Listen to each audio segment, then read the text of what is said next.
You can help support the channel by heading to our merchandise store and picking up some of our great aircraft designs created by our graphic designer. We have everything from fighters to transport aircraft, which you can choose to have printed on t-shirts, mugs, stickers and much more. Head to the description below and click the links and pick up your design today. Thank you and enjoy.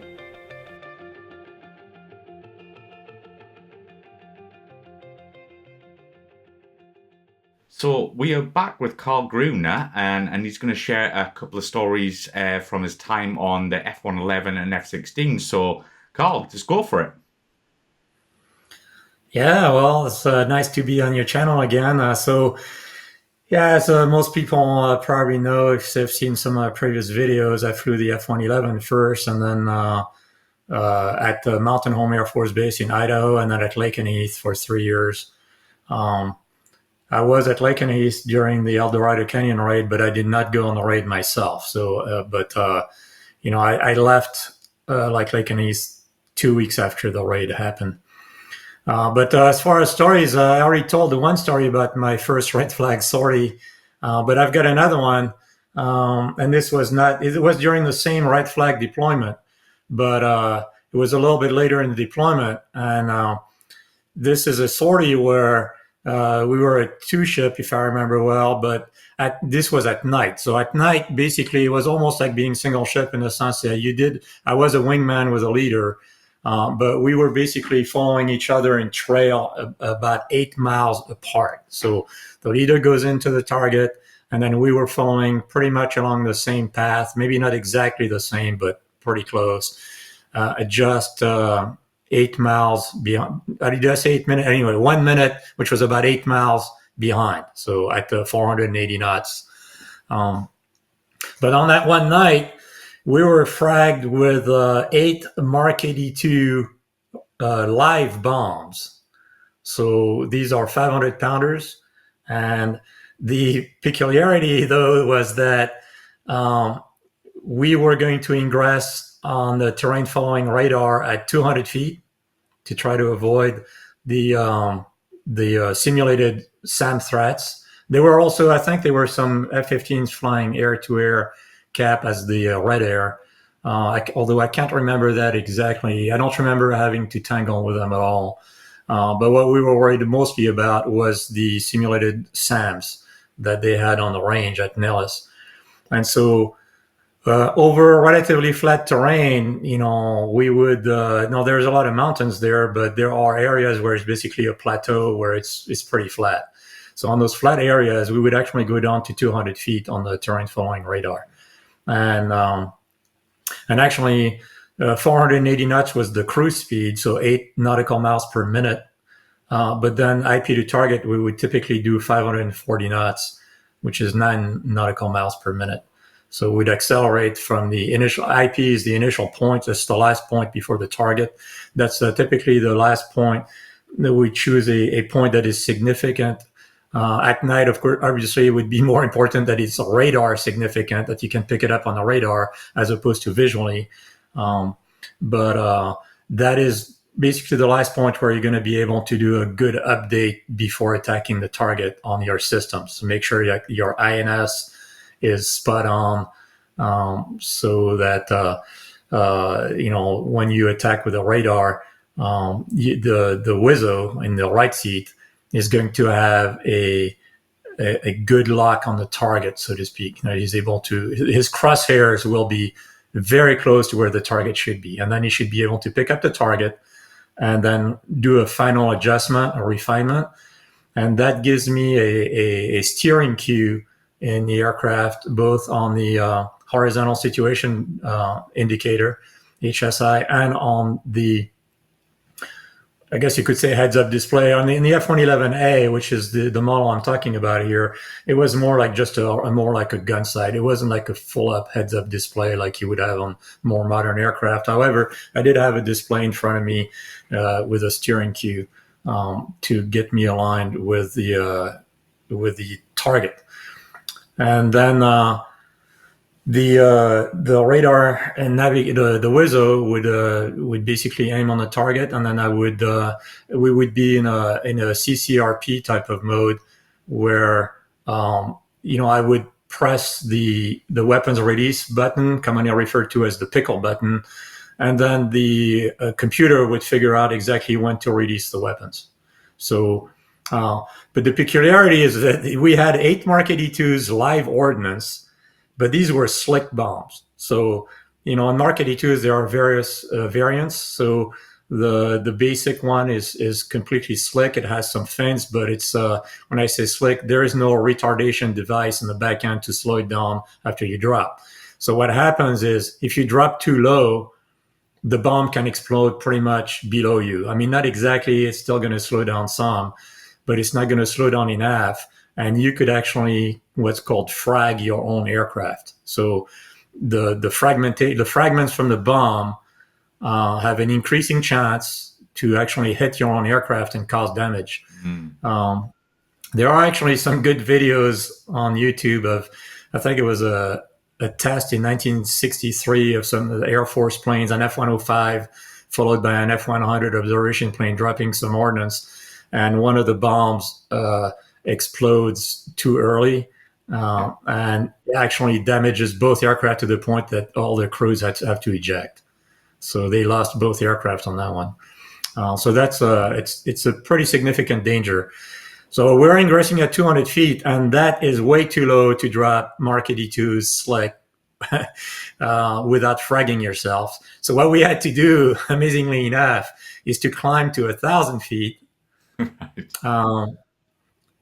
and drop them from 1,000 feet. So as we're ingressing, we're at 200 above the desert floor. And then, I can't remember exactly the timing, like maybe a minute prior, just to be safe, we climbed to 1,000. The terrain following radar had settings of 200, 300, 400, 500, which was the weather modes. And I think it was 750 and 1,000. So, I'd step it up to 1,000. And then we were ready to release the weapons without danger to our own aircraft. And it was amazing to see, in the F-111, you don't have a lot of rear visibility, but I saw the impact of Leeds aircraft in front of me, again, safely. That's why we had a mission, is to allow his fragments to come back to Earth before I crossed that same area. If I remember well, about 30 seconds was enough, but we were using a minute just to be on the safe side. And then we dropped our ordnance, and I saw the flash. It was like, I wouldn't say it was like daylight in the middle of the night, but there was no question that those weapons exploded. Let's put it that way. And that was pretty amazing. That was, I think, my first time. I had dropped a couple of live ordnance before during daytime. It was my first time dropping at night. And then right after we dropped and we saw the flash of the explosion, we already decreased our altitude back to 200 for egress. So, and then I don't think we went supersonic on that one. Although technically you could go supersonic on TFRs, but we kept at 540 or maybe 600 for a while on egress, and then slowed it back down to 480. But that was a very interesting experience. I was still pretty new lieutenant at the time, and that was an amazing experience to see, live ordnance at night like this. Oh, absolutely. And again, most red flag missions were really intense and interesting. I remember another mission during the daytime now, and we were ingressing again, super low altitude, but I'm flying manually because there's daytime. So, probably about 200 feet again. And F-15s, again, playing right air, were coming at us straight on, nose on. Wow. And later on, at the time, I didn't know, but at the time, in the debrief afterwards, they said, well, we should shut you guys down with an AIM-9, which was surprising to me because the AIM-9 was something that we had talked about as being a rare aspect missile. And this was in the relatively early 1980s, maybe 1982.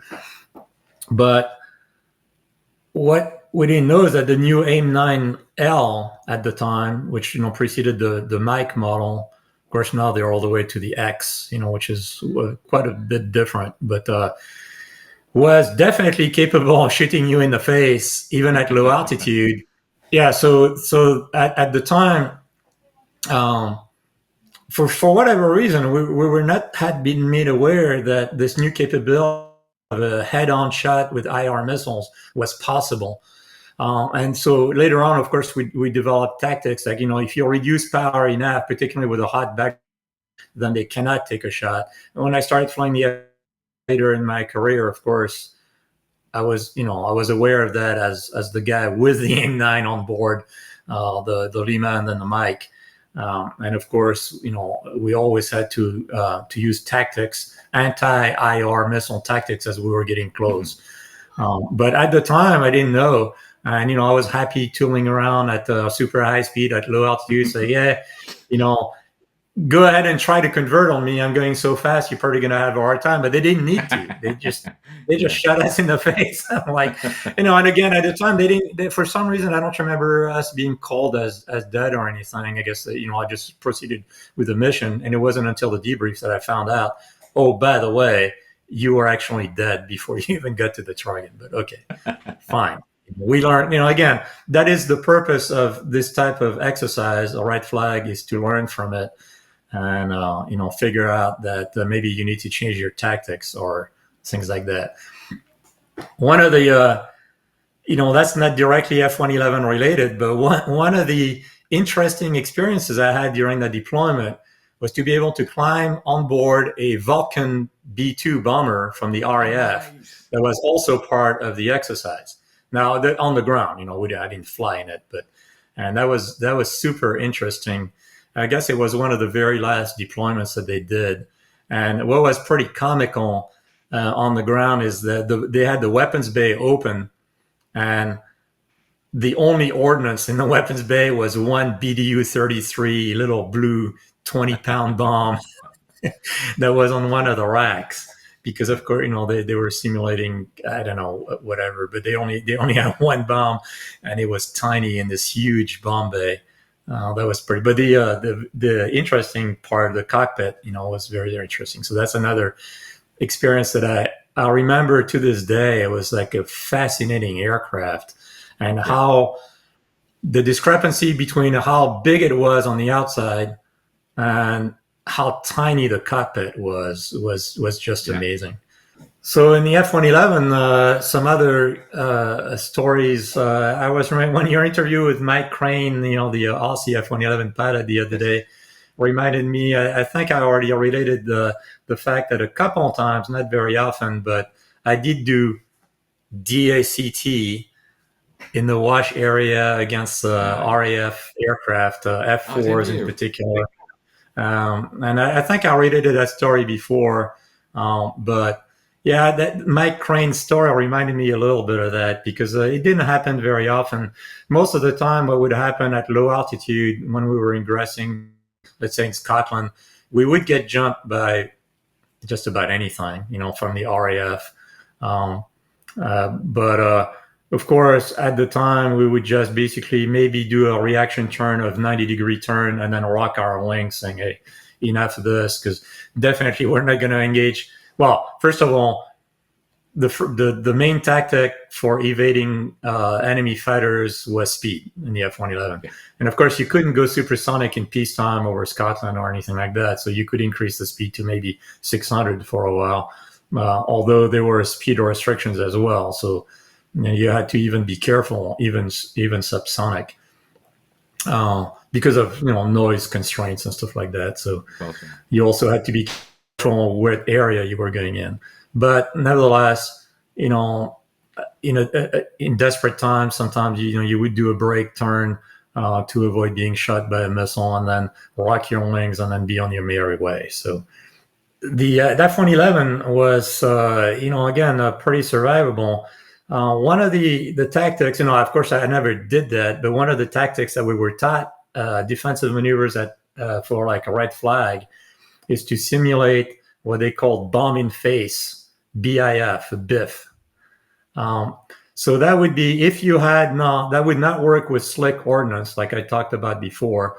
But if you had a retarded weapon like a BSU 49, a parachute retarded Mark 82, or a Snake Eye, which had the mechanical fins that open on the back of the weapon, um, then one of the tactics, if a guy was at your 6 o'clock, was to actually drop one of the bombs and have it explode right in his face. So that was kind of a desperate measure, but there was actually something we were taught as a potential tactic to defeat an adversary that was right behind you. I don't know if it would have really worked all that well. I don't know of anybody like in Desert Storm later. I did not fly, in Desert Storm either in the F1. I was already in the F-16 by then, but I did not fly in either aircraft in Desert Storm. I was in Desert Storm on the ground with the Army as a forward air controller, but I don't know of any instance of somebody actually using that tactic in an actual wartime scenario. Mm-hmm. But who knows? Again, that was one of those things that we were taught. Actually, if you didn't hit the aircraft behind you, at least it would scare them. I guess that was the theory behind it. An interesting fact: when I was at Mountain Home, we lost 4 aircraft to crashes, but nobody was killed. The worst incident was the wing commander ended up being paralyzed from the waist down. Unfortunately, he was a very, very good person because there was a malfunction in the airbag. The capsule, in the F-111, it's the whole capsule that ejects and then comes down with parachutes.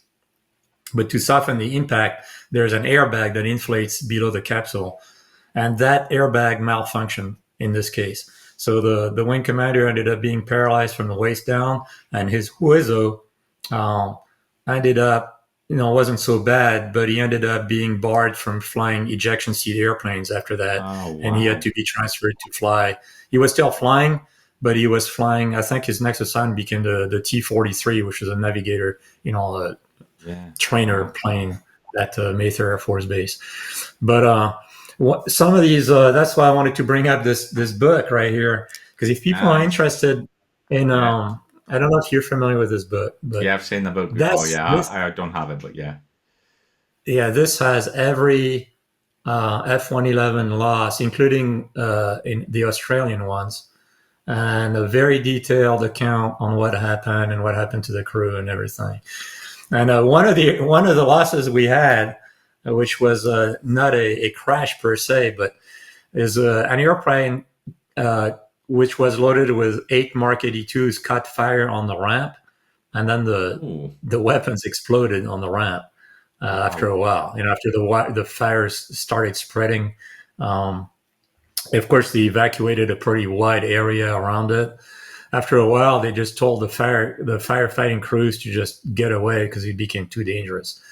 And indeed, some of the weapons, not all of them, but some of the weapons exploded.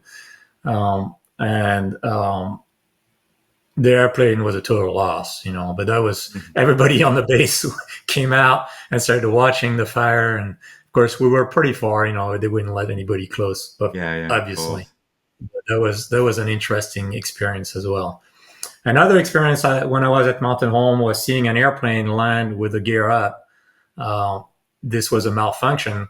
The main gear was up, the nose gear was down, but they foamed the runway, and they were fine. The airplane skidded, and actually, apparently, later I found out I had relatively minimal damage, but of course, again, half the base was out there, watching what was happening, and thankfully everything turned out okay.